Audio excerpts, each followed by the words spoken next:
నా పేరు లిఖిత. నేను 9వ తరగతి చదువుతున్నాను. ఈరోజు తెలుగు పాఠంలో 2వ పాఠం చైతన్యం సారాంశం తెలుసుకోగలం.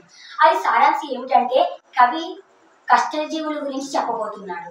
అయితే ఓ కవి అందమైన మేఘాల గురించి దాని సోయగాల గురించి అనవసరమైన ఆలోచనలు పడిపోవద్దు.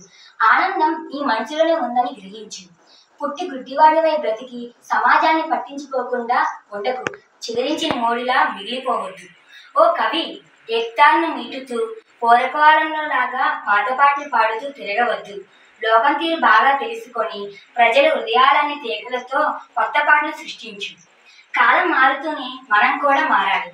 కాబట్టి రోత పుట్టించే పాత పాటలతో నేడు పని లేదు.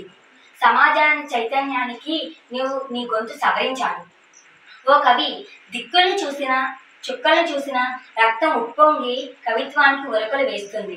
బడుగుల జీవిత పోరాటాన్ని చూసి అలా వెళ్ళిపోకు. ఇదేమో మధ్య